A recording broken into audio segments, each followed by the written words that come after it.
नमस्कार साथियों, जलको स्टडी चैनल पर फिर से आपका हार्दिक स्वागत।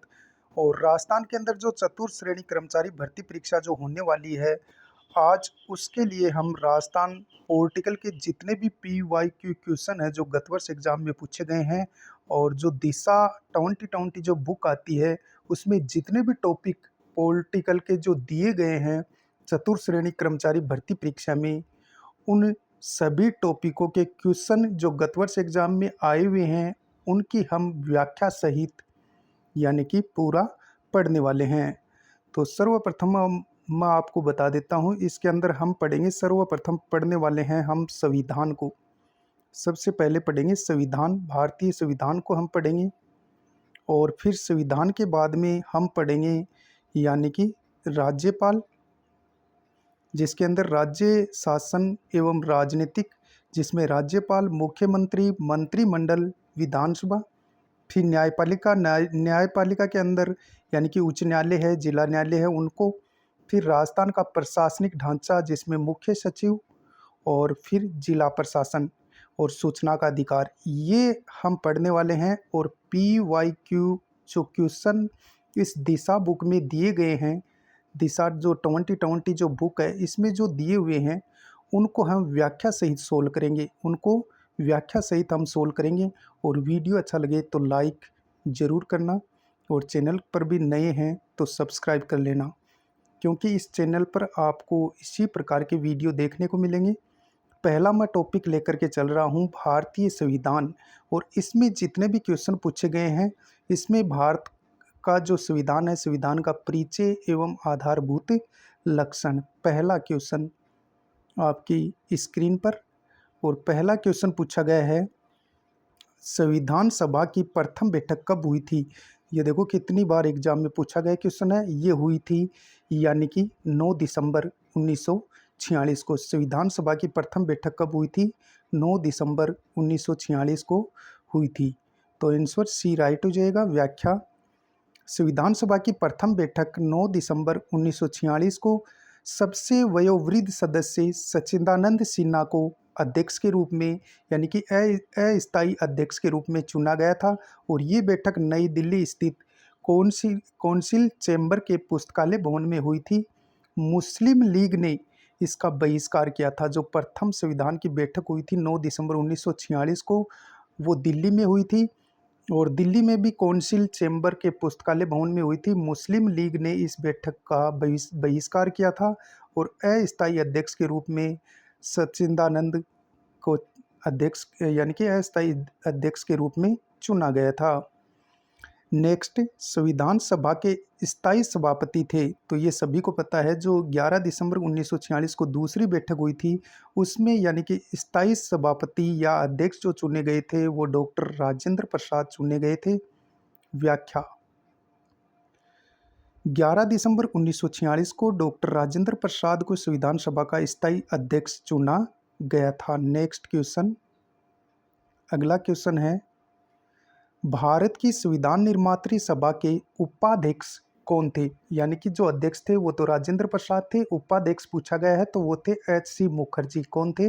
HC मुखर्जी। व्याख्या, कांग्रेस नेता HC मुखर्जी, जो कि जिनका जन्म बंगाल में हुआ था, संविधान सभा के निर्वाचित यानी कि 25 जनवरी 1947 से उपाध्यक्ष थे। कौन? यानी कि HC मुखर्जी जो यानी कि उपाध्यक्ष थे। ज्ञातव्य है कि फ्रैंक एंथोनी 9 दिसंबर 1946 को संविधान सभा के मनोनीत उपाध्यक्ष बनाए गए थे। कौन?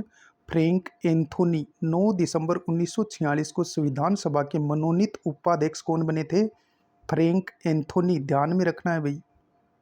नेक्स्ट, संविधान सभा में उद्देश्य प्रस्ताव पेश किया गया था, तो ये पेश किया गया था जवाहरलाल नेहरू द्वारा। किसके द्वारा पेश किया गया था? जवाहरलाल नेहरू द्वारा। व्याख्या देख लेते हैं। व्याख्या, 13 दिसंबर 1946 को जवाहरलाल नेहरू द्वारा पेश किए गए उद्देश्य प्रस्ताव के साथ संविधान सभा की कार्यवाही प्रारंभ हुई। 22 जनवरी 1947 को संविधान सभा द्वारा उद्देश्य प्रस्ताव को स्वीकार किया गया। यानी उद्देश्य प्रस्ताव 13 दिसंबर 1946 को जवाहरलाल नेहरू द्वारा पेश किया गया। और इस उद्देश्य प्रस्ताव को संविधान सभा ने कब स्वीकार किया? तो ये 22 जनवरी 1947 में स्वीकार किया था। ये क्वेश्चन रीट में पूछा गया था कि उद्देश्य प्रस्ताव को कब स्वीकार किया गया? तो 22 जनवरी 1947 को संविधान सभा द्वारा उद्देश्य प्रस्ताव को स्वीकार किया गया। नेक्स्ट, संविधान सभा की प्रारूप समिति का अध्यक्ष कौन था? तो ये सभी को पता है, डॉक्टर भीमराव अंबेडकर जो कि प्रारूप समिति के अध्यक्ष थे। व्याख्या, भारतीय संविधान का संवैधानिक कानूनी सलाहकार किसे बनाया गया था? BN राव को। पूरा नाम क्या था? बेनेगल नरसिंह राव को नियुक्त किया गया था। यानी कि प्रारूप समिति के अध्यक्ष डॉक्टर भीमराव अंबेडकर थे। तो यानी कि जो संवैधानिक सलाहकार कौन थे? BN राव। इनका पूरा नाम बेनेगल नरसिंह राव था, को नियुक्त किया गया। BN राव द्वारा तैयार किए गए संविधान के प्रारूप पर विचार विमर्श करने के लिए संविधान सभा द्वारा 29 अगस्त 1947 को प्रारूप समिति का गठन किया गया। यानी कि कब? 29 अगस्त 1947 को प्रारूप समिति का गठन किया गया। 30 अगस्त 1947 को अपनी पहली बैठक में प्रारूप समिति ने डॉक्टर भीमराव अंबेडकर को अपना पहला अध्यक्ष चुना। इसमें कुल 7 सदस्य थे। कितने सदस्य थे? 7 सदस्य। और भीमराव अंबेडकर को प्रारूप समिति का क्या चुना गया? तो अध्यक्ष चुना गया था। वो 7 सदस्य कौन कौन से थे वो देख लेते हैं। 7 सदस्य भीमराव अंबेडकर इसके अध्यक्ष थे। N गोपाल स्वामी आयंगर, KM मुंशी तीसरे सदस्य के रूप में, अलादी कृष्णा स्वामी अय्यर चौथे सदस्य, सैयद मोहम्मद सादुल्ला पांचवें सदस्य, और BL मित्रा जो कि थोड़े समय बाद हट गए थे। और इसके स्थान पर यानी N माधव राव को सदस्य बनाया गया था। किनके स्थान पर? BL मित्रा के स्थान पर यानी N माधव राव को सदस्य बनाया गया था प्रारूप समिति का। फिर DP खेतान, इनकी आकस्मिक मृत्यु हो गई थी और इनकी जगह भी T कृष्णमाचारी को सदस्य के रूप में चुना गया। फिर से देखो, यानी 7 सदस्य कौन कौन से थे? तो डॉक्टर भीमराव अंबेडकर प्रारूप समिति के अध्यक्ष थे। N गोपाल स्वामी आयंकर, KM मुंशी, अलादी कृष्णा स्वामी अय्यर, सैयद मोहम्मद सादुल्ला, BL मित्रा जो कि थोड़े समय बाद हट गए थे। इनकी जगह किनको बनाया गया? N माधव राव को। DP खेतान, इनकी मृत्यु हो गई थी तो इनकी जगह T कृष्णमाचारी को नियुक्त किया गया था सदस्य के रूप में।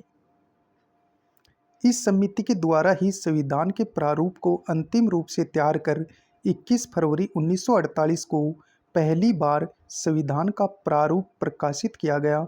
भारत के लोगों को प्रारूप पर चर्चा करने तथा संशोधनों का प्रस्ताव देने के लिए 8 माह का समय दिया गया था। यानी इस समिति के द्वारा ही संविधान के प्रारूप को अंतिम रूप से तैयार किया गया।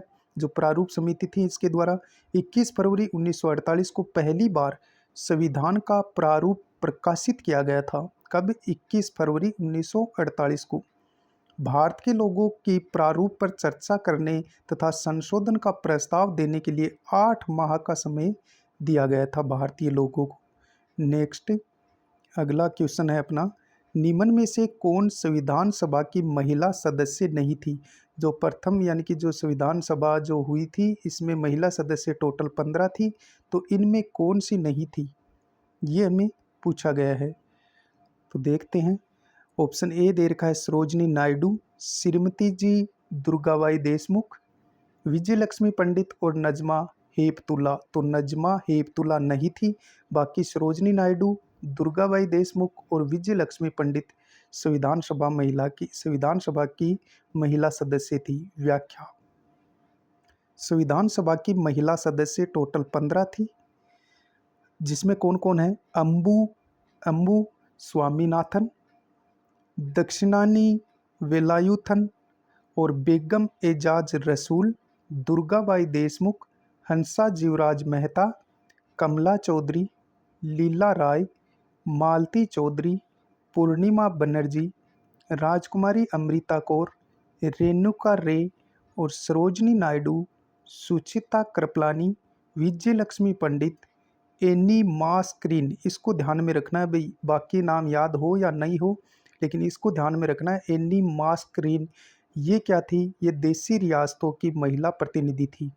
एनी मास्करीन देशी रियासतों की महिला प्रतिनिधि थी। इस प्रकार संविधान सभा में 15 महिला सदस्य चुनी गई थी। नेक्स्ट, संविधान सभा में महिला सदस्यों की संख्या कितनी थी? तो 15 थी। कितनी थी? 15। नेक्स्ट, संविधान सभा के सदस्यों को निम्न में से किसने प्रत्यक्ष रूप से निर्वाचित किया? संविधान सभा के सदस्यों को निम्न में से किसने प्रत्यक्ष रूप से निर्वाचित किया? प्रांतों की विधानसभा ने, संघीय व्यवस्थापिका ने, प्रांतीय और संघीय व्यवस्थापिका ने, प्रांतों की जनता ने। तो प्रांतों की विधानसभा इसका राइट आंसर हो जाएगा। व्याख्या, संविधान सभा में कुल 389 सदस्य थे, जिनमें 292 सदस्य ब्रिटिश प्रांतों के प्रतिनिधि थे, 4 चीफ कमिश्नर क्षेत्रों के प्रतिनिधि और 93 देशी रियासतों के प्रतिनिधि थे। यानी कि जो संविधान सभा में कुल जो सदस्यों का जो चुनाव हुआ था, उनमें से 389 सदस्य चुने गए, जो 292 ब्रिटिश प्रांतों के प्रतिनिधि थे, 4 चीफ कमिश्नर क्षेत्रों के प्रतिनिधि और 93 देशी रियासतों के प्रतिनिधि थे। और प्रांतों का प्रतिनिधित्व मुख्यतः मुस्लिम, सिख, साधारण जनसंख्या यानी मुस्लिम सिख को छोड़कर के आधार पर विभाजित किया गया था। संविधान सभा के गठन के लिए राज्यों की विधानसभाओं का उपयोग निर्वाचन मंडल के रूप में किया गया। संविधान सभा अप्रत्यक्ष निर्वाचन का परिणाम थी, न कि सार्वभौम वयस्क मताधिकार के आधार पर। प्रत्यक्ष विधि द्वारा कर, संपत्ति और शैक्षणिक योग्यता के आधार पर मताधिकार प्रदान किया गया। सभी को मताधिकार प्राप्त नहीं था। यह सभा कई समितियों के माध्यम से कार्यरत थी। नेक्स्ट, संविधान सभा द्वारा भारतीय संविधान को अंगीकृत और अधिनियमित किया गया था। तो कब किया गया था? 26 नवंबर 1949 को ध्यान में रखना है। 26 नवंबर 1949 को संविधान लागू हुआ था, 26 जनवरी 1950 को।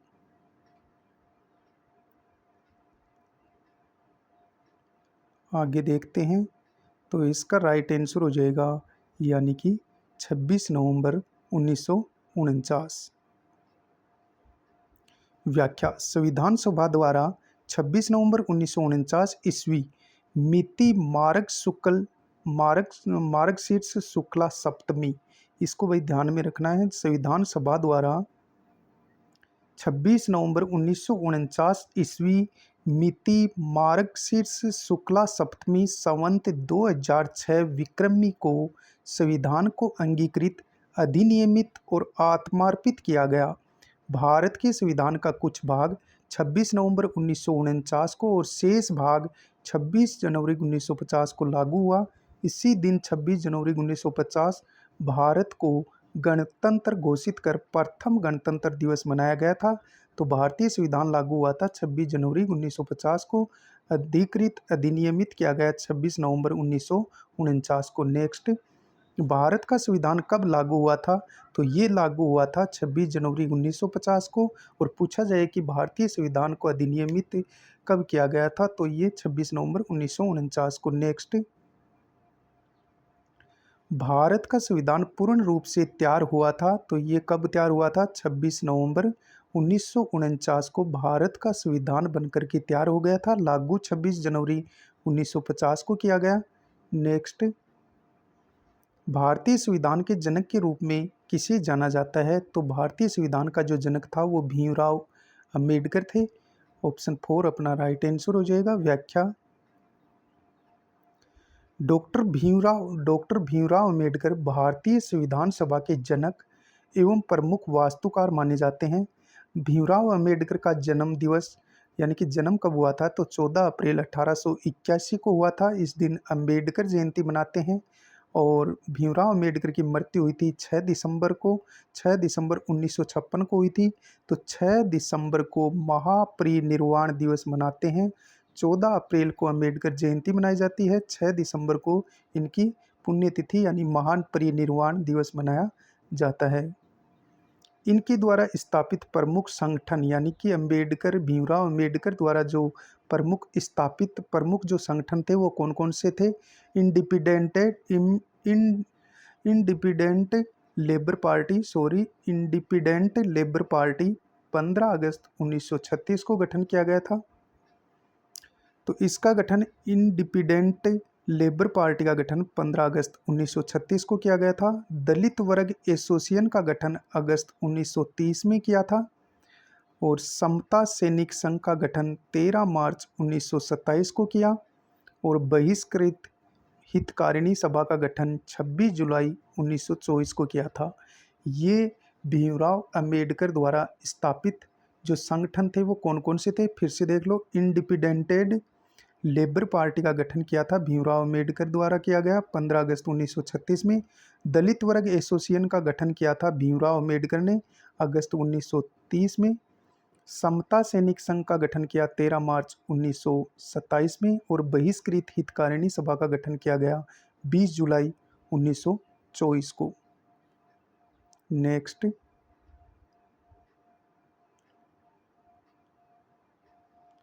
स्वतंत्र भारत के प्रथम विधि मंत्री यानी कानून मंत्री कौन थे?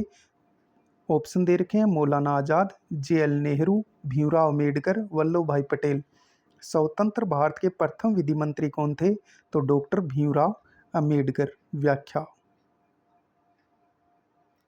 श्री अम्बेडकर स्वतंत्र भारत की जवाहरलाल नेहरू के नेतृत्व में बनी पहली सरकार में विधि मंत्री बनाए गए थे। जो पहली सरकार बनी थी उसके प्रधानमंत्री कौन थे? पंडित जवाहरलाल नेहरू। विधि मंत्री किसे बनाया गया था? तो भीमराव अम्बेडकर को बनाया गया था। मूल संविधान में थे तो 395 अनुच्छेद थे और 8 अनुसूचियां थी। वर्तमान में 465 अनुच्छेद हैं, याद रखना है, और 12 अनुसूचियां हैं। व्याख्या, भारत के मूल संविधान में 22 भाग यानी कि जब संविधान बनकर के तैयार हुआ था तब 22 भाग थे, 395 अनुच्छेद थे और 8 अनुसूचियां थी। जबकि वर्तमान संविधान में 25 भाग हैं और 12 अनुसूचियां हैं तथा 465 अनुच्छेद हैं। यानी वर्तमान में 25 भाग हैं, 12 अनुसूचियां हैं, पहले 8 थी अब 12 हैं और 465 अनुच्छेद हैं। नेक्स्ट, भारतीय संविधान में कुल अनुच्छेद कितने हैं? तो 395 करके आना है आपको, यानी कि इसमें 465 का कोई ऑप्शन नहीं है, तो कुल अनुच्छेद कितने हैं? 395। नेक्स्ट, मूल भारतीय संविधान किसके द्वारा हस्तलिखित है? तो भारतीय संविधान को किसने लिखा था? तो प्रेम बिहारी नारायण रायजादा। तो प्रेम बिहारी नारायण को याद रखना है, जिन्होंने संविधान को इंग्लिश में लिखा था यानी अंग्रेजी में लिखा था, प्रेम बिहारी नारायण ने। जबकि ये पूछा जाए कि संविधान को हिंदी में किसने लिखा था, तो बसंत कृष्णन वेद्य ने। बसंत कृष्ण वेद्य ने संविधान को हिंदी में लिखा, जबकि प्रेम बिहारी नारायण रायजादा ने संविधान को अंग्रेजी में लिखा था। व्याख्या देख लेते हैं। भारतीय संविधान की मूल प्रति हिंदी और अंग्रेजी दोनों में ही हस्तलिखित है। भारतीय संविधान को अंग्रेजी में भी लिखा गया है और हिंदी में भी लिखा गया है। इसमें टाइपिंग या प्रिंट का इस्तेमाल नहीं किया गया है। दोनों ही भाषाओं में संविधान की मूल प्रति को प्रेम बिहारी नारायण रायजादा ने लिखा था। रायजादा का खानदानी पेशा कैलीग्राफी था। उन्होंने नंबर 303 के 254 पेन होल्डर निब का इस्तेमाल किया था। कितने पेन? यानी 254 पेन खर्च हो गए थे संविधान को लिखने में। संविधान के हर पेज को बेहद खूबसूरत इटैलिक लिखावट में लिखा गया। किसके द्वारा? प्रेम बिहारी नारायण रायजादा द्वारा। इसे लिखने में उन्हें 6 महीने लगे थे। तो पूछा जा सकता है कि भारतीय संविधान को लिखने में यानी कि प्रेम बिहारी नारायण रायजादा को कितने महीने लगे? 6 महीने। भारतीय संविधान के हर पेज को चित्रों से आचार्य नंदलाल बोस ने सजाया था। तो भारतीय संविधान को चित्रों से किसने सजाया था? आचार्य नंदलाल बोस ने। तथा हिंदी संस्करण का सुलेखन किसने किया था? तो हिंदी में किसने लिखा था? बसंत कर्षण वेद्य द्वारा संविधान को हिंदी में लिखा गया। बसंत कर्षण वेद्य द्वारा संविधान को हिंदी में लिखा गया। और ये क्वेश्चन पटवारी में अभी पूछा है कि संविधान को हिंदी में किसने लिखा था? तो बसंत कर्षण वेद्य द्वारा लिखा गया। इसके अलावा इसके प्रस्तावना पेज को सजाने का काम राम मनोहर सिन्हा ने किया था। यानी कि संविधान को चित्रों से सजाया था आचार्य नंदलाल बोस ने, और संविधान की प्रस्तावना को सजाने का कार्य किया था राम मनोहर सिन्हा ने। तो याद रखना है, संविधान को चित्रों से सजाया, यानी कि हर पेज को चित्रों से सजाया था, तो वो आचार्य नंदलाल बोस थे। जबकि प्रस्तावना जो संविधान में है उसको सजाने वाले कौन थे? राम मनोहर सिन्हा। आगे देखते हैं।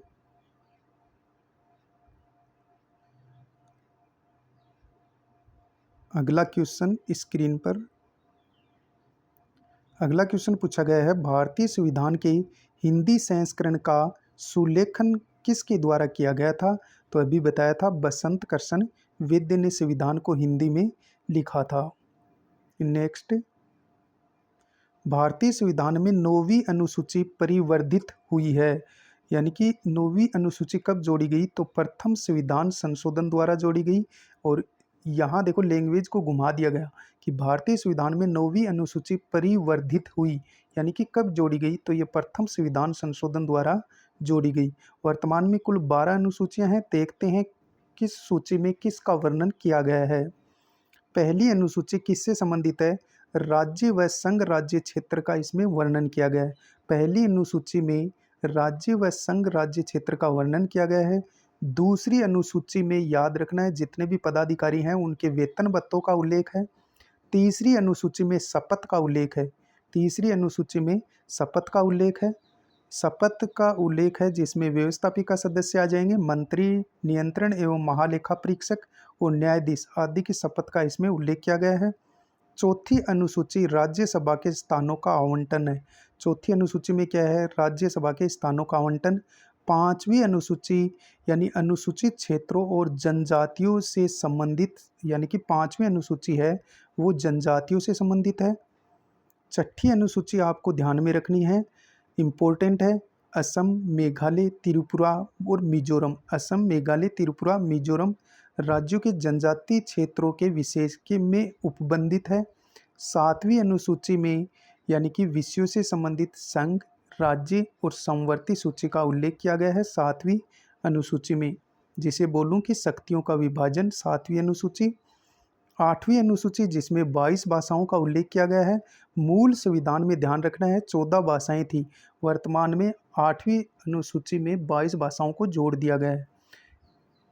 पहले 14 भाषाएं थी आठवीं अनुसूची में, अब 22 भाषाएं हैं।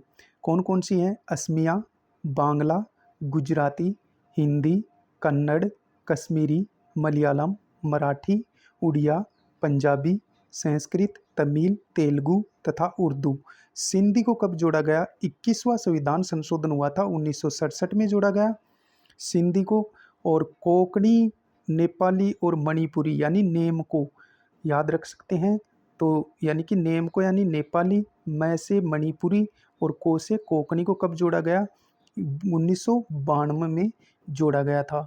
21वां जो संविधान संशोधन हुआ 1967 में, उसमें सिंधी को जोड़ा गया।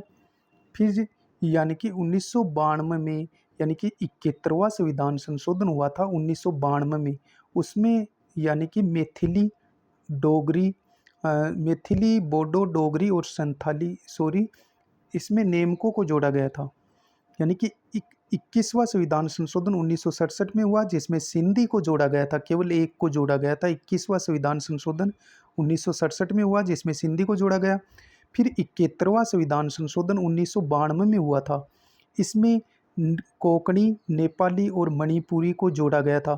फिर यानी कि फिर होता है इसके अंदर यानी 92वां संविधान संशोधन, जिसके अंदर 4 भाषाओं को जोड़ा गया था। ये हुआ था 2004 में। 92वां संविधान संशोधन 2004 में हुआ जिसमें मैथिली, बोडो, डोगरी और संथाली को 2004 में शामिल किया गया था। 9वीं अनुसूची किसका उल्लेख करती है? 9वीं अनुसूची भूमि सुधार संबंधी इसमें अधिनियम दिए गए हैं। यह प्रथम संविधान संशोधन अधिनियम 1951 द्वारा जोड़ी गई थी। इसमें सम्मिलित विषयों को न्यायालय में चुनौती नहीं दी जा सकती। इसी कारण वर्तमान में इस अनुसूची में संविधान की मूल भावना के विपरीत अधिनियम डाल दिए गए हैं। 10वीं अनुसूची इंपॉर्टेंट है भाई, बहुत बार पूछी जाती है। कौन सी अनुसूची दल बदल से संबंधित है?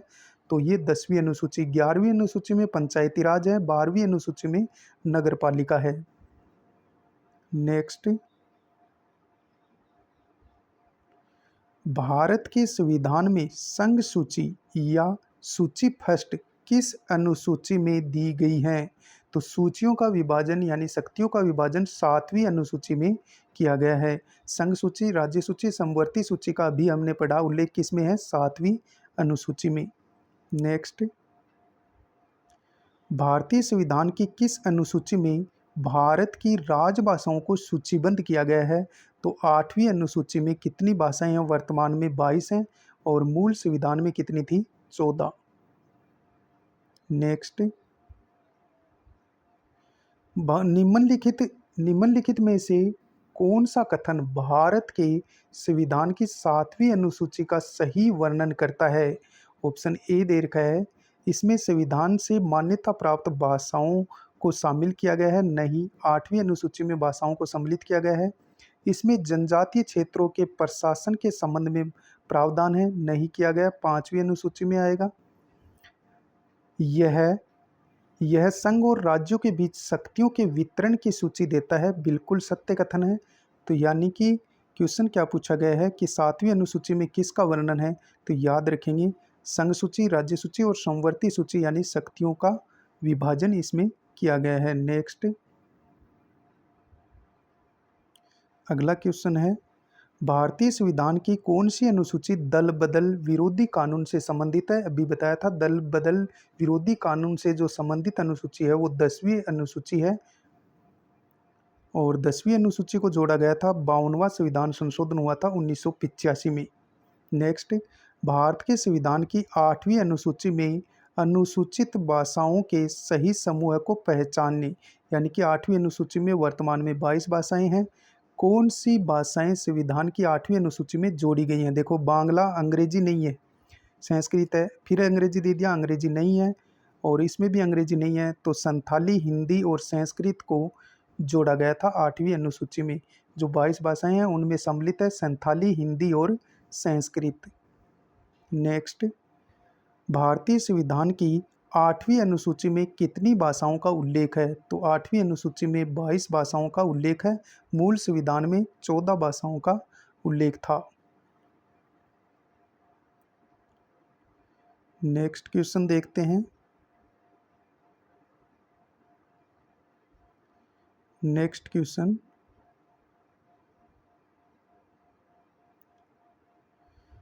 संविधान की किस अनुसूची में राज्यसभा की सीटों का राज्यवार आवंटन किया गया है?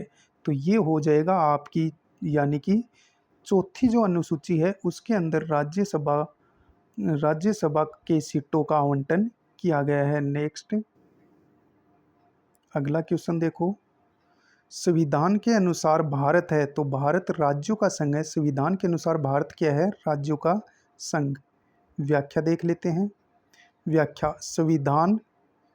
भारतीय संविधान में भारत को राज्यों का संघ यानी यूनियन ऑफ द स्टेट कहा गया है।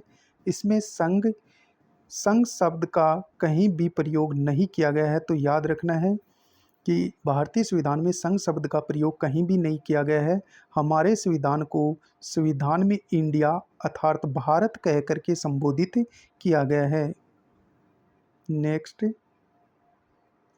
संविधान में हमारे राष्ट्र का उल्लेख किस या किन नामों से किया गया है? तो भारत और इंडिया के नामों से संविधान में उल्लेख किया गया है। नेक्स्ट, संविधान में भारत का दूसरा नाम क्या दिया गया है? तो इंडिया दिया गया है। क्या दिया गया है? इंडिया। अब यहाँ क्या करना है? सुमेलित करना है कि संवैधानिक प्रावधान और स्रोत, यानी कि मौलिक अधिकार कहाँ से लिए गए हैं, किस संविधान से लिए गए हैं? तो मौलिक अधिकार अमेरिका के संविधान से लिए गए हैं। राज्य के नीति निर्देशक जो तत्व हैं वो आयरलैंड के संविधान से लिए गए हैं, यानी आयरिश संविधान से लिए गए हैं। मंत्रिमंडलीय सरकार ब्रिटिश संविधान से ली गई है। और केंद्र राज्य संबंध ये कनाडा के संविधान से लिया गया है। फिर से देख लो, मौलिक अधिकार अमेरिका से लिए गए हैं। राज्य के नीति निर्देशक तत्व आयरिश संविधान से लिए गए हैं। मंत्रिमंडलीय सरकार ये ब्रिटिश संविधान से ली गई है। और केंद्र राज्य संबंध ये कनाडा के संविधान से भारतीय संविधान ने ग्रहण किए हैं। तो इसका जो आंसर है वो मैं बता देता हूँ। पहला राइट हो जाएगा 4, 3, 1, 2। व्याख्या। भारतीय संविधान की विशेषताएं जो अन्य देशों के संविधान से ग्रहण की गई हैं निम्नलिखित है। सर्वप्रथम देखेंगे भारत शासन अधिनियम 1935 से क्या क्या ग्रहण किया है भारतीय संविधान ने। संघीय व्यवस्था, राज्यपाल का कार्यालय 1935 के अधिनियम से लिया गया है। संघीय व्यवस्था और राज्यपाल का कार्यालय, न्यायपालिका का ढांचा, लोक सेवा आयोग लिया गया है 1935 के अधिनियम से। और याद रखना है, राज्यपाल का कार्यालय, न्यायपालिका का ढांचा और संघीय व्यवस्था, आपातकालीन उपबंध और शक्तियों के वितरण की 3 सूचियां, ये यानी कि भारत शासन अधिनियम 1935 से ग्रहण किए हैं भारतीय संविधान ने। ब्रिटिश के संविधान से क्या क्या ग्रहण किया है। संसदीय शासन, मंत्रिमंडल का लोकसभा के प्रति सामूहिक उत्तरदायित्व, परमाधिकार जो रिटें हैं उनको ब्रिटिश संविधान से ग्रहण किया है। द्विसदनवाद विधि निर्माण प्रक्रिया, संसदीय विशेषाधिकार इम्पोर्टेंट है, ये ब्रिटेन से ग्रहण किए हैं।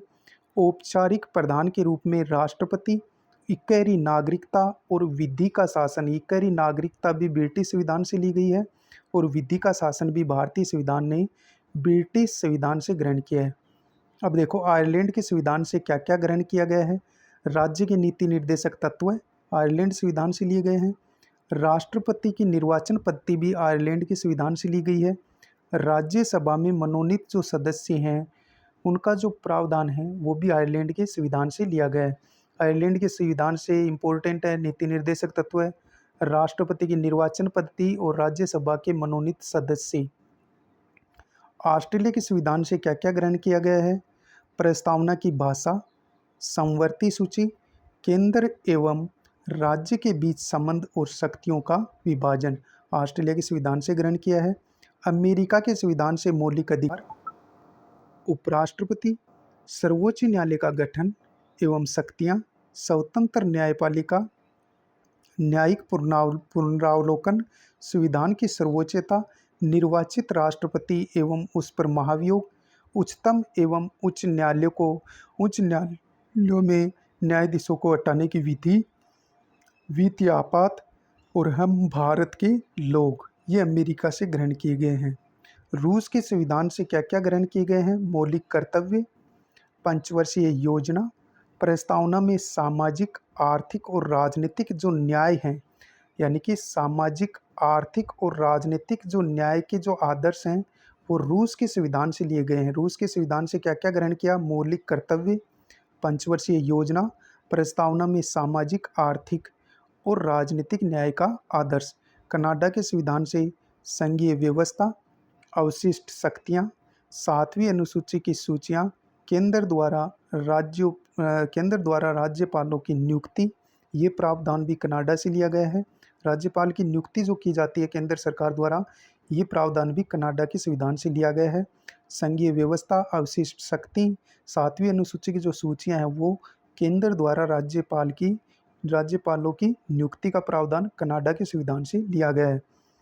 दक्षिणी अफ्रीका के संविधान से संशोधन प्रक्रिया, राज्यसभा के सदस्यों का निर्वाचन लिया गया है, यानी संविधान संशोधन की प्रक्रिया और राज्यसभा के सदस्यों का निर्वाचन दक्षिणी अफ्रीका के संविधान से ग्रहण किया है। जर्मनी के संविधान से याद रखना है आपातकालीन उपबंध, यानी भारतीय संविधान में जो आपातकालीन उपबंध है वो जर्मनी के संविधान से ग्रहण किए गए हैं।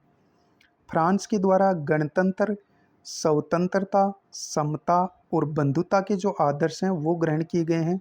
जर्मनी के संविधान से आपातकालीन उपबंध, फ्रांस के संविधान से गणतंत्र, स्वतंत्रता और समता और बंधुता के जो आदर्श हैं वो ग्रहण किए गए हैं। जापान के संविधान से कानून द्वारा स्थापित शब्दावली को ग्रहण किया गया है। नेक्स्ट, भारतीय संविधान के प्रावधान एवं स्रोत के युग्मों में सुमेलित नहीं है। यह हमें बताना है। विधि द्वारा स्थापित शासन, विधि द्वारा स्थापित प्रक्रिया जापान के संविधान से ली गई है, बिल्कुल सही है। समवर्ती सूची कनाडा से नहीं ली गई है, ये ऑस्ट्रेलिया से ली गई है, तो ये अपना आंसर हो जाएगा, जो कि गलत है। समवर्ती सूची ऑस्ट्रेलिया के संविधान से ली गई है। आपातकालीन प्रावधान जर्मनी के संविधान से, और मौलिक अधिकार यानी अमेरिका से लिए गए हैं, यूएसए से। नेक्स्ट, भारत के संविधान में स्वतंत्रता, समानता और बंधुता का सिद्धांत किस संविधान से लिया गया है? तो याद रखना है, जो फ्रांस का जो संविधान है, इससे यानी कि स्वतंत्रता, समानता और बंधुत्व का जो आदर्श है वो भारतीय संविधान ने ग्रहण किया है।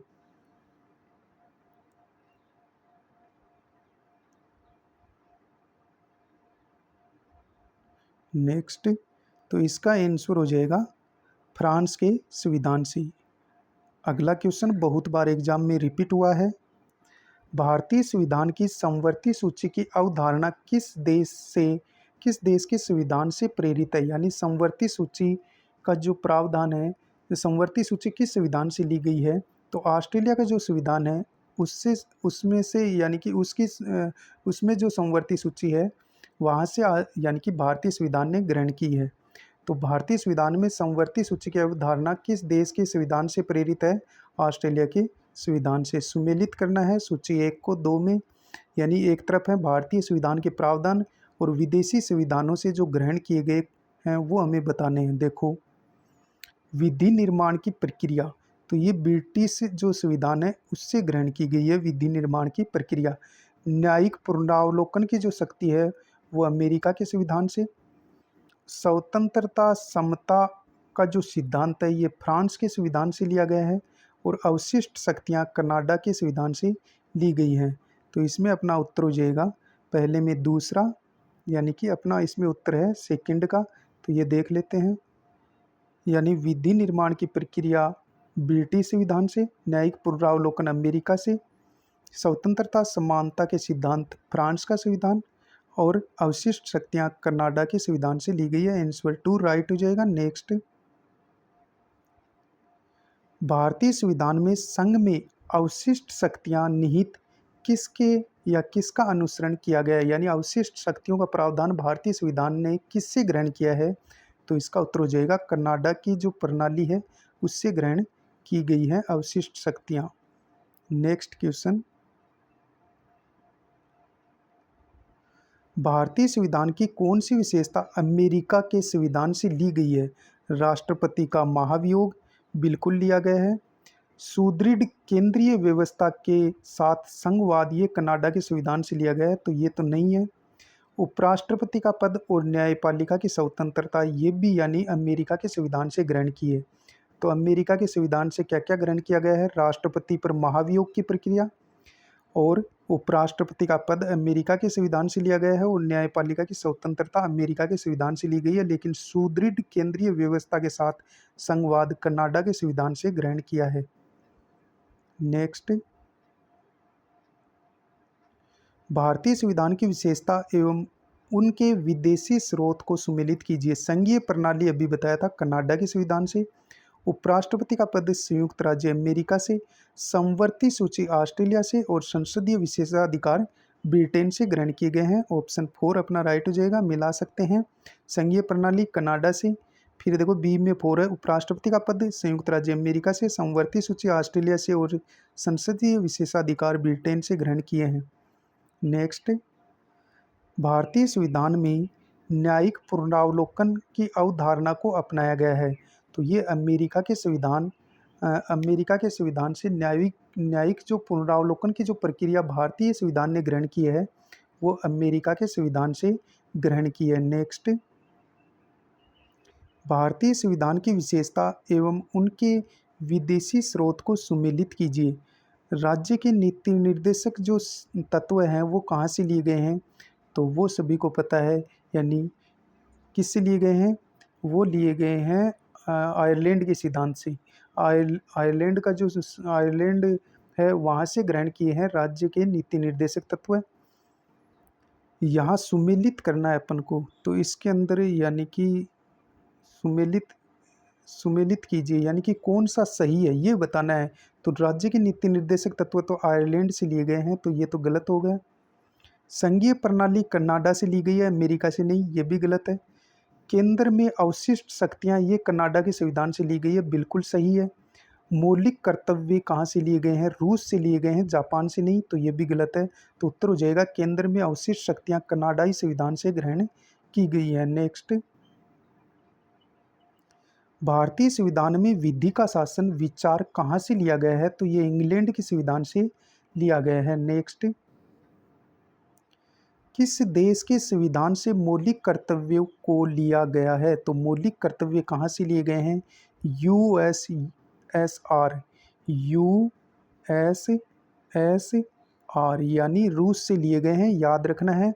यहाँ देखो लैंग्वेज को घुमा दिया गया, इंग्लिश में दे दिया यूएसएसआर, यानी रूस से ग्रहण किए गए हैं। मौलिक कर्तव्य कहाँ से लिए गए हैं, रूस से, यहाँ ब्रिटेन लिखा है, ये गलत है। नेक्स्ट, भारत के संविधान में एक सशक्त केंद्र वाली संघात्मक व्यवस्था कहाँ से ली गई है, तो ये कनाडा के संविधान से ली गई है। नेक्स्ट, आगे देखते हैं। यहाँ देखो सुमेलित नहीं है, ये हमें बताना है। संवैधानिक प्रावधान जो भारतीय संविधान ने ग्रहण किए हैं, एक तरफ स्रोत दे रखे हैं, सुमेलित नहीं है, ये बताना है। मौलिक अधिकार अमेरिका से लिए गए हैं, बिल्कुल सही है। संसदीय लोकतंत्र ब्रिटेन के संविधान से लिए गए हैं, बिल्कुल सही है। नीति निर्देशक तत्व आयरलैंड के संविधान से लिए गए हैं, बिल्कुल सही है। आपात उपबंध जर्मनी के संविधान से लिए गए हैं, तो यहाँ रूस गलत हो जाएगा। आपात उपबंध है वो जर्मनी से ग्रहण किए गए हैं, तो याद रखना है। नेक्स्ट, सामाजिक न्याय संतुलन है, तो इसका उत्तर हो जाएगा व्यक्तिगत अधिकार एवं सामाजिक नियंत्रण के मध्य। सामाजिक न्याय संतुलन है व्यक्तिगत अधिकार एवं सामाजिक नियंत्रण के मध्य। व्याख्या देख लेते हैं। सामाजिक न्याय दरअसल वैसे समाज या संगठन को स्थापित करने की अवधारणा है जो समानता तथा एकता के मूल्यों पर आधारित हो, साथ ही मानव अधिकारों के मूल्यों को समझे तथा प्रत्येक मनुष्य की प्रतिष्ठा को भी पहचाने। सामाजिक न्याय कोई अलग बात नहीं बल्कि समाज निर्माण का ही अभिन्न अंग है। न्याय के बिना समाज की कल्पना अधूरी है। नेक्स्ट क्वेश्चन, अगला जो क्वेश्चन दे रखा है वो देख लेते हैं। सामाजिक न्याय का अर्थ पूछा गया है, तो इसका अर्थ हो जाएगा जाति, नस्ल, रंग और लिंग आधारित सभी प्रकार का भेदभाव दूर होना चाहिए। यही सामाजिक न्याय का अर्थ है। जाति, नस्ल, रंग, लिंग आधारित सभी प्रकार का भेदभाव दूर होना चाहिए। नेक्स्ट क्वेश्चन दिया गया है, भारतीय शासन प्रणाली की विशेषता क्या नहीं है? मंत्रिमंडल सामूहिक रूप से संसद के प्रति उत्तरदायी है, बिल्कुल सत्य है। वास्तविक कार्यपालिका एक बहुल निकाय होती है, बिल्कुल सत्य है। और हमें पूछा गया है कि संसदीय शासन प्रणाली की विशेषता नहीं है, दोहरी कार्यपालिका नहीं है, तो ये उत्तर हो जाएगा और संसद की सर्वोच्चता है। व्याख्या, संसदीय प्रकार की सरकार में कार्यपालिका अर्थात मंत्रिपरिषद अपनी प्रजातांत्रिक वैधता विधायिका से प्राप्त करती है और विधायिका के प्रति सामूहिक रूप से उत्तरदायी होती है। साथ ही इसमें मंत्रीगण अर्थात कार्यपालिका के सदस्य विधायिका से ही लिए जाते हैं, अर्थात उन्हें निश्चित अवधि में विधायिका का सदस्य बनना अनिवार्य होता है। दूसरी ओर राष्ट्रपति प्रणाली की सरकार में कार्यपालिका विधायिका से पृथक होती है तथा यह विधायिका के प्रति उत्तरदायी न होकर राष्ट्रपति के प्रति उत्तरदायी होती है। नेक्स्ट, भारत संसदीय प्रजातंत्र के लिए जाना जाता है क्योंकि, तो इसका उत्तर हो जाएगा कार्यपालिका व्यवस्थापिका यानी संसद के प्रति उत्तरदायी होती है। कार्यपालिका व्यवस्थापिका यानी संसद के प्रति उत्तरदायी होती है। क्वेश्चन क्या पूछा गया है? भारतीय संसदीय प्रजातंत्र के लिए जाना जाता है क्योंकि कार्यपालिका व्यवस्थापिका संसद के प्रति उत्तरदायी है। व्याख्या: भारतीय संविधान संसदात्मक शासन प्रणाली की स्थापना करता है क्योंकि राष्ट्रपति ध्वज मात्र के अध्यक्ष हैं और वास्तविक शक्तियां मंत्रिमंडल में निहित होती है जो संसद के प्रति उत्तरदायी है। नेक्स्ट, विधि शासन का अर्थ है, तो इसका उत्तर हो जाएगा संविधान की परम निर्भयता। विधि शासन का अर्थ है संविधान की परम निर्भयता। व्याख्या देख लेते हैं। विधि शासन यानी रूल ऑफ लॉ का प्रमुख सिद्धांत कानून के समक्ष सब लोगों की समता है, यानी कानून के समक्ष सभी समान है, अर्थात कानून सर्वोपरि है और वह देश के सभी नागरिकों पर समान रूप से लागू होता है। इसे कानून का शासन भी कहा जाता है। भारतीय संविधान में यह शासन अंग्रेजी अमेरिका विधान से लिया गया है। विधि का शासन का अर्थ है कि देश का कोई भी नागरिक विधि से ऊपर नहीं है। नेक्स्ट, कानून के समक्ष समानता की अवधारणा कानून के शासन की अवधारणा का एक तत्व है। यह किसने प्रतिपादित किया था? आइवर जेनिक्स ने, पॉल जेनेट ने। तो इसका उत्तर हो जाएगा आइवर जेनिक्स ने। यानी कानून के समक्ष सभी समान है, यह अवधारणा, ये कानून जो एक तत्व है, यह किसने प्रतिपादित किया था? तो आइवर जेनिक्स ने। याद रखना है इसका। नेक्स्ट,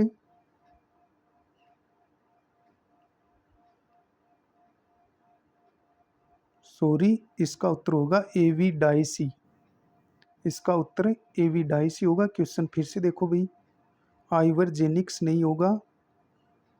फिर से देखो क्वेश्चन को। कानून के समक्ष समानता की अवधारणा कानून के शासन की अवधारणा का एक तत्व है, यह किसने प्रतिपादित किया था? तो इसका जो उत्तर है वो हो जाएगा यानी कि एवी डाइसी। इसका उत्तर क्या हो जाएगा? एवी डाइसी। नेक्स्ट, स्वतंत्रता के लिए क्या अनिवार्य है? तो स्वतंत्रता के लिए अधिकार अनिवार्य है, न कि प्रतिबंध, विशेषाधिकार और कानून। तो स्वतंत्रता के लिए क्या अनिवार्य है? अधिकार। व्याख्या: स्वतंत्रता आधुनिक काल का प्रमुख राजनीतिक दर्शन है। यह उस दशा का बोध कराती है जिसमें कोई व्यक्ति समाज या राज्य द्वारा अपनी इच्छा के अनुसार कार्य करने पर किसी दूसरे व्यक्ति, समाज, देश का किसी प्रकार का प्रतिबंध या मनाही नहीं होता है। नेक्स्ट, निम्नलिखित में से कौन सी भारतीय संविधान की एक मुख्य विशेषता नहीं है? सबसे लंबा और लिखित संविधान है, बिल्कुल सत्य है। एकीकृत और स्वतंत्र न्यायपालिका है। सार्वभौमिक वयस्क मताधिकार भी देखने को मिलता है, लेकिन दोहरी नागरिकता नहीं है, इकहरी नागरिकता है। ऑप्शन 2 अपना राइट हो जाएगा। नेक्स्ट, कौन सी भारतीय संविधान की विशेषता है? यह सबसे विशाल है, यह लचीला है, इसमें अनेक देशों के संविधान से प्रावधानों को लिया गया है। उपयुक्त सभी, तो उपयुक्त सभी इसका राइट आंसर हो जाएगा। व्याख्या: भारत के संविधान में 395 अनुच्छेद हैं, जबकि अमेरिका के संविधान में केवल 7 अनुच्छेद हैं। भारतीय संविधान विश्व का सबसे बड़ा एवं लिखित संविधान है। यहाँ संविधान की सर्वोच्चता स्थापित की गई है। भारतीय संविधान की प्रकृति नमनीय एवं कठोर है, यानी लचीला और कठोर है। नेक्स्ट, भारत का संविधान बहुत लंबा, बहुत कठोर, बहुत आगे है, यह किसने कहा था? तो ये कहा था भाई वो आइवर जेनिक्स ने। आइवर जेनिक्स ने कहा था कि भारतीय संविधान बहुत लंबा है, बहुत कठोर है, बहुत आगे है। यह किसने कहा था? आइवर जेनिक्स ने। व्याख्या: आइवर जेनिक्स ने के शब्दों में भारतीय संविधान विश्व का सर्वाधिक व्यापक संविधान है। संविधान की इसी विशालता को लेकर हरि विष्णु कामत ने कहा था कि हमें इस बात का गर्व है कि हमारा संविधान विश्व का सबसे विशाल संविधान है। और किसने कहा था? हरि विष्णु कामत ने। और सर्वप्रथम कहा था आइवर जेनिक्स ने। नेक्स्ट क्वेश्चन देखो, निम्नलिखित में से कौन से संघीय शासन प्रणाली के लक्षण नहीं है? संविधान की सर्वोच्चता बिल्कुल है। हमें क्या पूछा गया है कि संघीय शासन प्रणाली के लक्षण सही पूछे गए हैं। तो संविधान की सर्वोच्चता, संघीय केंद्र एवं संघ की इकाइयों के बीच शक्तियों का वितरण, द्विसदनात्मक संघीय व्यवस्थापिका का अस्तित्व है। तो तीनों ही सत्य हो जाएंगे। तो ऑप्शन 3 अपना राइट हो जाएगा। व्याख्या देख लेते हैं।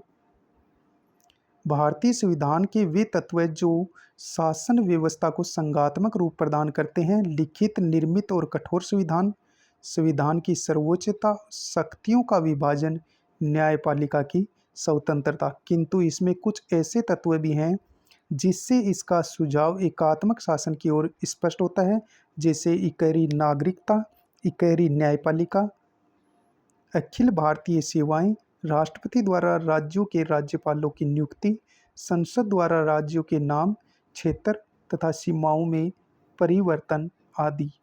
नेक्स्ट, धर्मनिरपेक्षता से क्या तात्पर्य है? तो इसका उत्तर हो जाएगा राज्य का संबंध किसी धर्म से नहीं है। धर्मनिरपेक्षता से क्या तात्पर्य है? राज्य का संबंध किसी धर्म से नहीं है। व्याख्या देखते हैं। पंथ निरपेक्ष का अभिप्राय सरकार द्वारा सभी धर्मों का सम्मान, संरक्षण एवं सम्मान करना है। बिल्कुल एग्जीक्यूशन है। भारत एक गणराज्य है क्योंकि, तो इसका उत्तर हो जाएगा राष्ट्रपति निर्वाचित होता है, न कि वंशानुगत। व्याख्या देख लेते हैं। गणराज्य से तात्पर्य है कि भारत में राष्ट्राध्यक्ष यानी राष्ट्रपति निर्वाचित होता है, न कि वंशानुगत होता है, यानी पीढ़ी दर पीढ़ी का प्रावधान नहीं है, राष्ट्रपति निर्वाचित किया जाता है। नेक्स्ट, अगला जो क्वेश्चन है वो देखते हैं।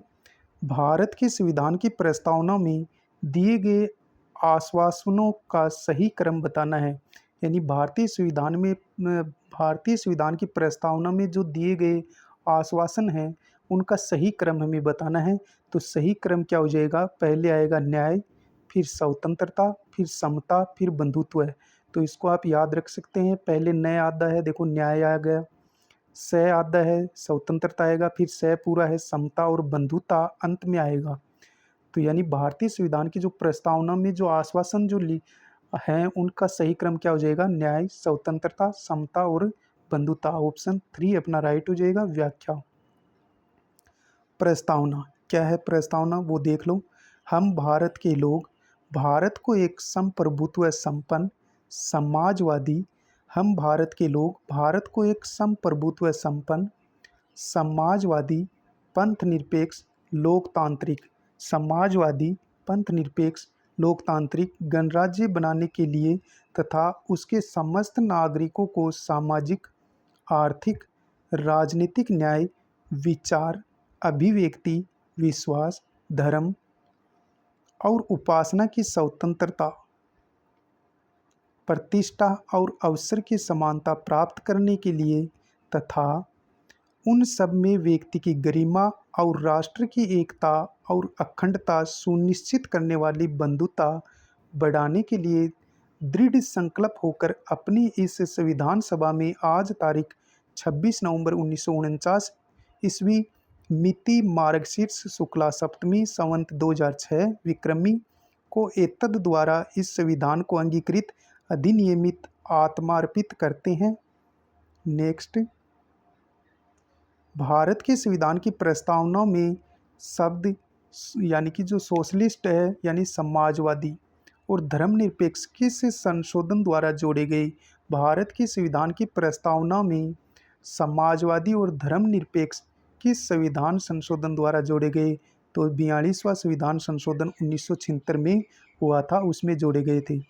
व्याख्या, संविधान की प्रस्तावना में भारत को एक प्रभुता संपन्न समाजवादी पंथ निरपेक्ष लोकतंत्रात्मक गणराज्य घोषित किया गया है। भाई ये शब्दावली बहुत बार पूछी जाती है।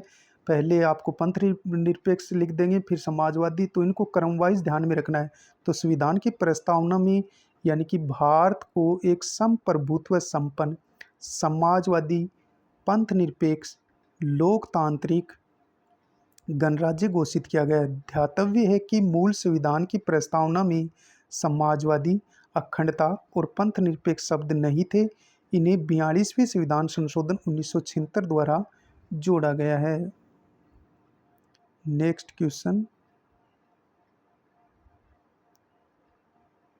क्वेश्चन दिया गया है,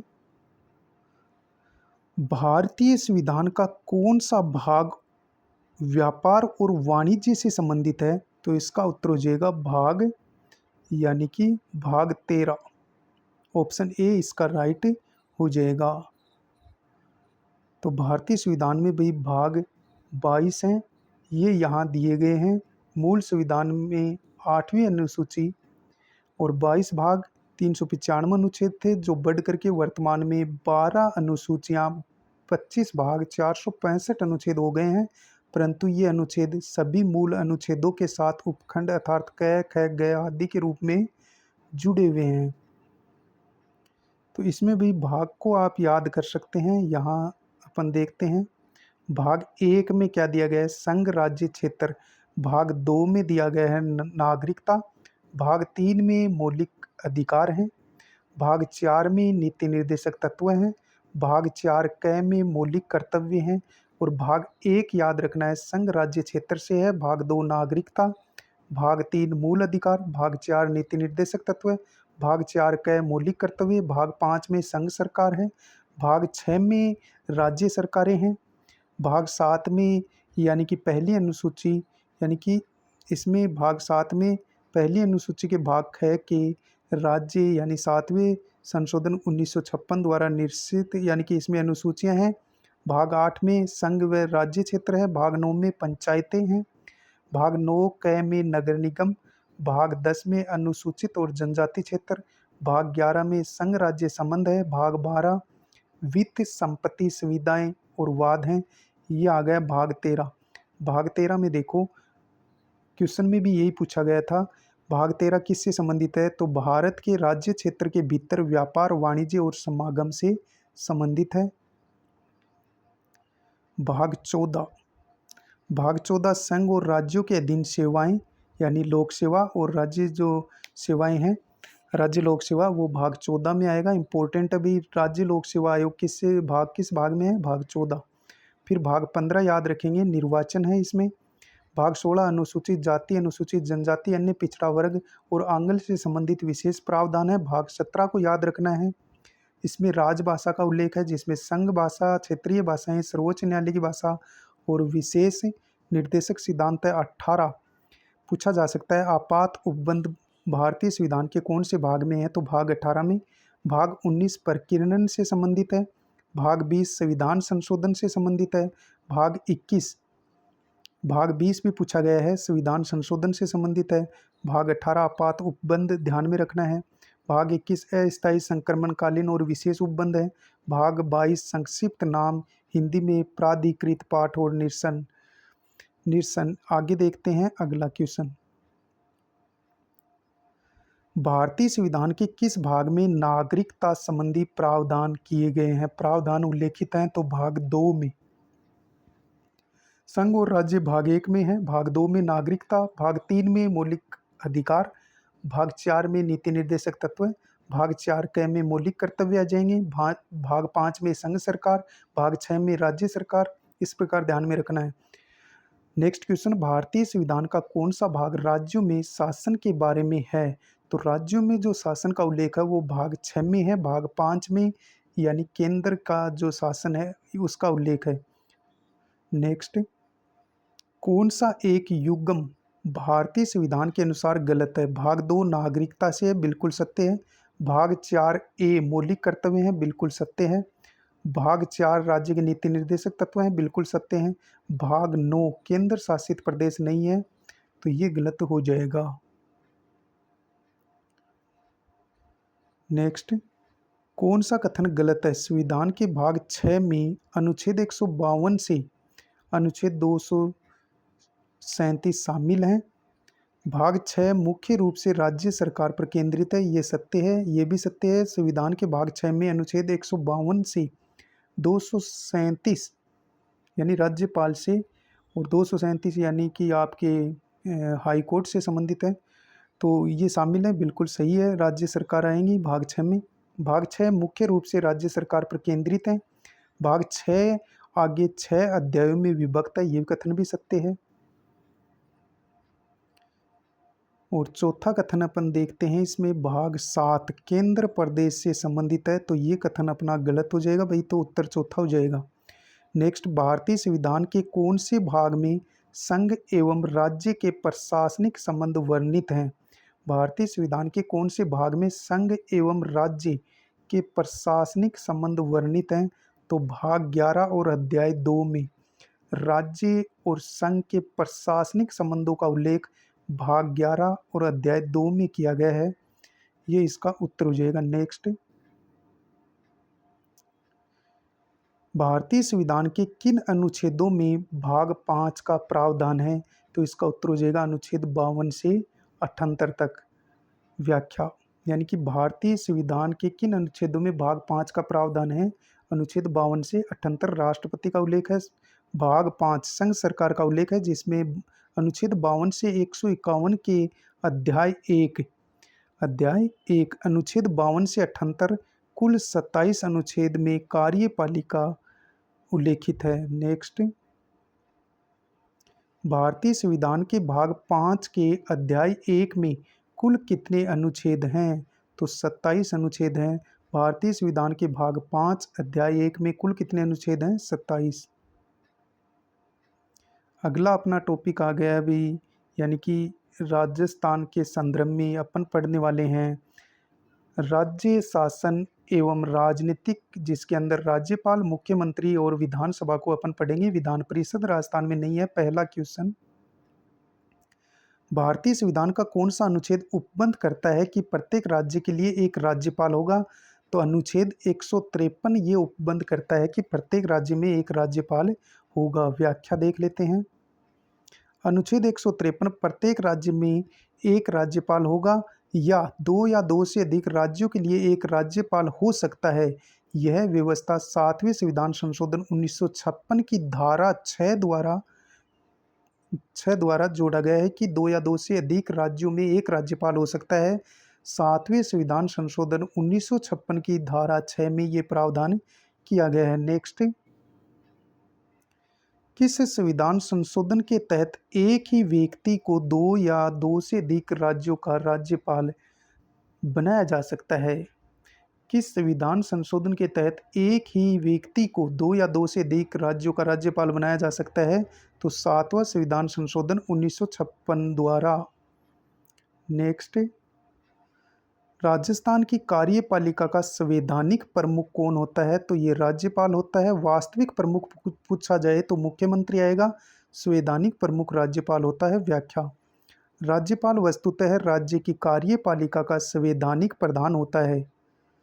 अनुच्छेद 154(1) के अनुसार राज्यपाल की कार्यपालिका शक्ति राज्यपाल में निहित होंगी और वह इनका प्रयोग संविधान के अनुसार स्वयं या अपने अधीनस्थों के माध्यम से करेगा, यानी मंत्री और मंत्री परिषद के माध्यम से करेगा। अधीनस्थ का मतलब ये है यहाँ।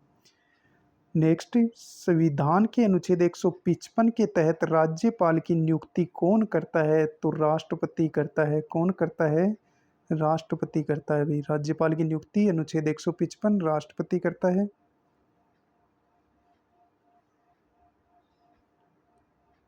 तो यहाँ उत्तर हो जाएगा राष्ट्रपति। व्याख्या, अनुच्छेद 155 राज्यपाल की नियुक्ति राज्य के राज्यपाल को राष्ट्रपति अपने हस्ताक्षर और मुद्रा सहित अधिपत्र द्वारा नियुक्त करता है। अनुच्छेद पूछा जा सकता है 155, याद रखना है। नेक्स्ट क्वेश्चन है, राज्यपाल के लिए शर्तें पूछी गई हैं। राज्यपाल की जो शर्तें हैं वो अनुच्छेद 158 में है, याद रखनी है। वह भारत का नागरिक हो, ये योग्यता है, शर्त नहीं है, तो ये नहीं है। वह संसद के किसी सदन या किसी राज्य के विधानमंडल के किसी सदन का सदस्य नहीं होगा, ये बिल्कुल सत्य कथन है। वह अन्य कोई लाभ का पद धारण नहीं करेगा, ये भी सत्य है। वह 35 वर्ष की आयु पूरी कर चुका हो, ये योग्यता है, शर्त नहीं है। तो दूसरा और तीसरा सही हो जाएगा। तो यहाँ अपना दूसरा और तीसरा राइट हो जाएगा। व्याख्या देख लेते हैं। व्याख्या देखो। अनुच्छेद 158 राज्यपाल के पद के लिए शर्तें। 158 एक राज्यपाल संसद अथवा किसी राज्य के विधानमंडल के किसी सदन का सदस्य नहीं हो सकता यदि ऐसा व्यक्ति जो संसद अथवा राज्य के विधानमंडल का सदस्य हो तो उसके राज्यपाल नियुक्त होने की तारीख से संसद अथवा राज्य के विधानमंडल से उसका पद रिक्त हो जाएगा। अनुच्छेद 158 दो क्या कहता है? राज्यपाल कोई अन्य लाभ का पद धारण नहीं करेगा। अनुच्छेद 158 3 क्या कहता है? 158 3 राज्यपाल को निःशुल्क निवास स्थान मिलेगा तथा संसद विधि द्वारा निर्धारित वेतन भत्ते उपलब्धियां तथा विशेषाधिकार प्राप्त होंगे। अनुच्छेद 158 4 राज्यपाल के वेतन भत्ते आदि पदावधि के दौरान कम नहीं होंगे। वर्तमान में राज्यपाल का वेतन 3.5 लाख रुपए है। नेक्स्ट,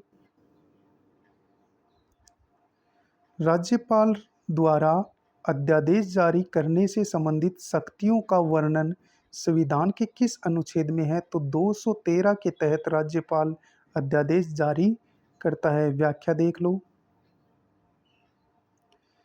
अनुच्छेद 213 राज्यपाल को अध्यादेश जारी करने की शक्ति विधानमंडल के विश्राम काल यानी जब विधानमंडल का सत्र नहीं चल रहा हो तो राज्यपाल अध्यादेश जारी कर सकता है। विधानमंडल के अध्यादेश में आने पर 6 सप्ताह यानी 42 दिन तक ये अध्यादेश जारी रह सकते हैं। विधानमंडल इन अध्यादेशों को स्वीकार कर लेता है तो कानून का रूप धारण कर लेता है और अस्वीकार भी कर सकता है।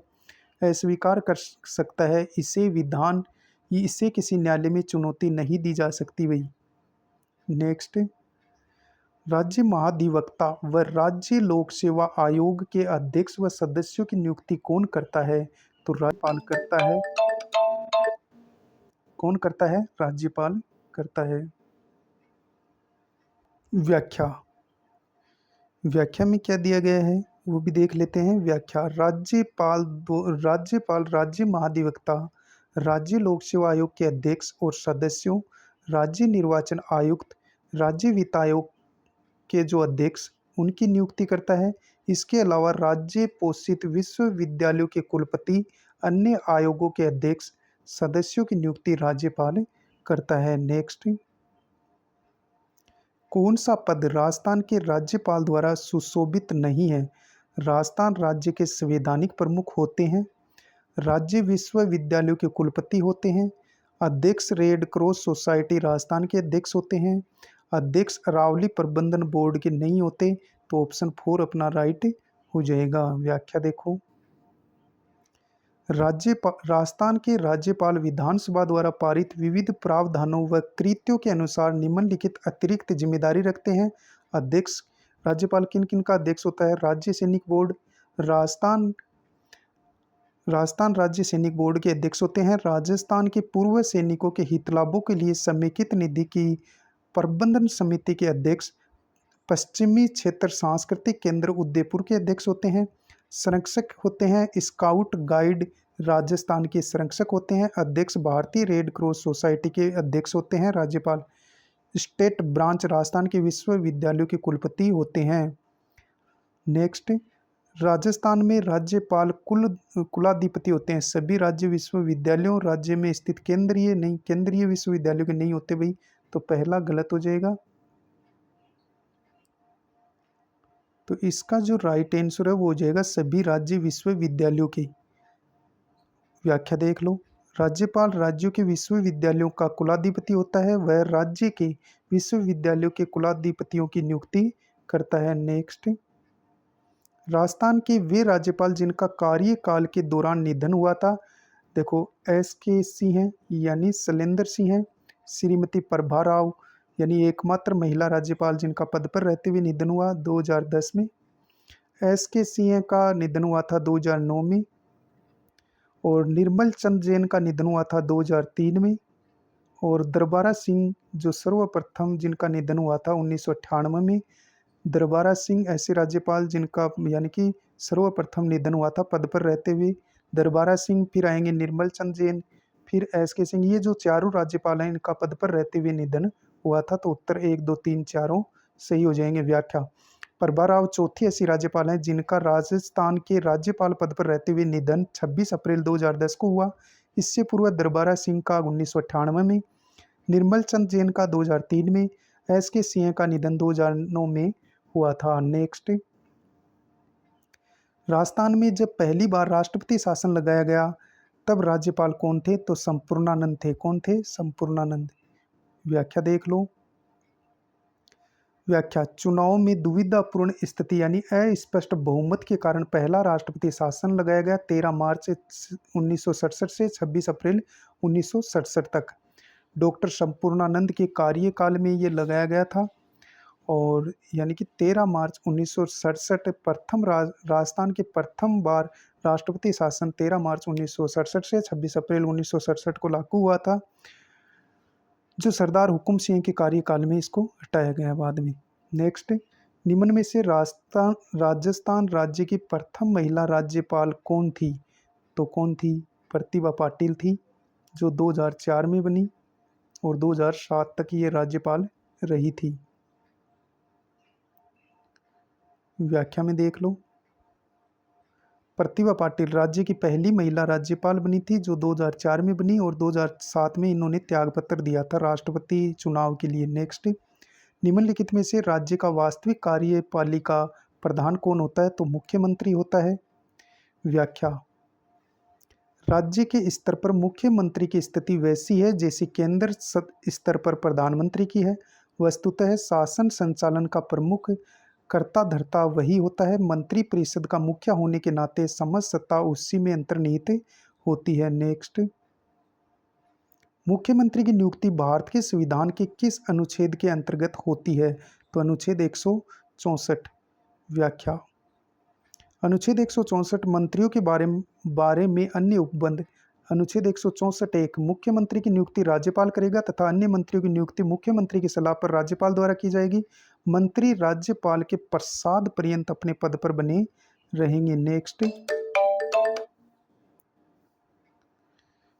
देखो, संविधान में राज्यपाल के मुख्यमंत्री का कर्तव्य निर्धारित है, तो इसका उत्तर हो जाएगा अनुच्छेद 167। संविधान में राज्य के मुख्यमंत्री का कर्तव्य निर्धारित है अनुच्छेद 167 में।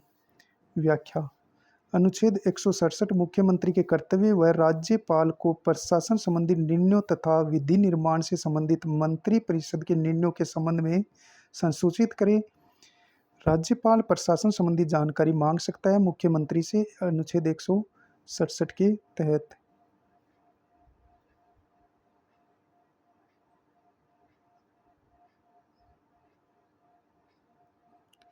यदि किसी विषय पर किसी मंत्री के मंत्रिमंडल के परामर्श के बिना ही कोई निर्णय ले लिया है तो मंत्रिमंडल के समक्ष विचार के लिए उस निर्णय को मुख्यमंत्री द्वारा रखा जाना उसका कर्तव्य है अनुच्छेद 167। नेक्स्ट, राजस्थान मंत्री परिषद की न्यूनतम संख्या हो सकती है तो 12 हो सकती है, एक मुख्यमंत्री और 11 मंत्री। अधिकतम पूछी जाए तो 30। ने व्याख्या, 91वें संविधान संशोधन अधिनियम 2003 द्वारा संविधान के अनुच्छेद 164(1) में उपबंधित किया गया है कि मंत्री परिषद में मंत्रियों की कुल संख्या, जिसमें मुख्यमंत्री भी शामिल है, राज्य विधानसभा के सदस्यों की कुल सदस्य संख्या के 15% से अधिक नहीं होगी। अर्थात राजस्थान मंत्री परिषद में मुख्यमंत्री सहित कुल मंत्रियों की संख्या अधिकतम 30 और जिसमें एक मुख्यमंत्री और 29 मंत्री, अधिकतम 30 हो सकती है और न्यूनतम 12 हो सकती है। नेक्स्ट, राजस्थान के मंत्री परिषद में मुख्यमंत्री सहित विधानसभा में कुल सदस्य संख्या के अधिक से अधिक कितने प्रतिशत सदस्य हो सकते हैं? तो ऑप्शन हो जाएगा अपना 15%। 91वां संविधान संशोधन 2003 में यह प्रावधान किया गया। नेक्स्ट, राजस्थान में राष्ट्रपति शासन कितनी बार लगाया गया है? 4 बार लग चुका है। व्याख्या, राज्य में प्रथम बार राष्ट्रपति शासन मोहनलाल सुखाड़िया के समय लगा था 1967 में, फिर हरिदेव जोशी के समय 1977 में, फिर भैरों सिंह शेखावत के समय 1980 में, फिर भैरों सिंह शेखावत के समय लगा 1992 में। पहली बार जो राष्ट्रपति शासन लगा था वो अस्पष्ट बहुमत के कारण और चौथा जो लगा था वो बाबरी मस्जिद के विवाद के कारण लगा था।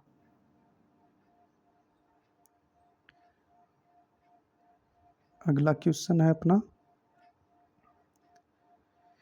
राजस्थान में प्रथम निर्वाचित मुख्यमंत्री कौन है? तो टीकाराम पालीवाल। व्याख्या। टीकाराम पालीवाल दौसा राजस्थान के प्रथम निर्वाचित मुख्यमंत्री जिनको 1952 से 1952 तक इनका कार्यकाल रहा था। नेक्स्ट, राजस्थान की प्रथम महिला मुख्यमंत्री का निर्वाचन क्षेत्र है तो झालरापाटन वसुंधरा राजे। आगे अपन भाई कल करेंगे, मिलते हैं नेक्स्ट वीडियो में।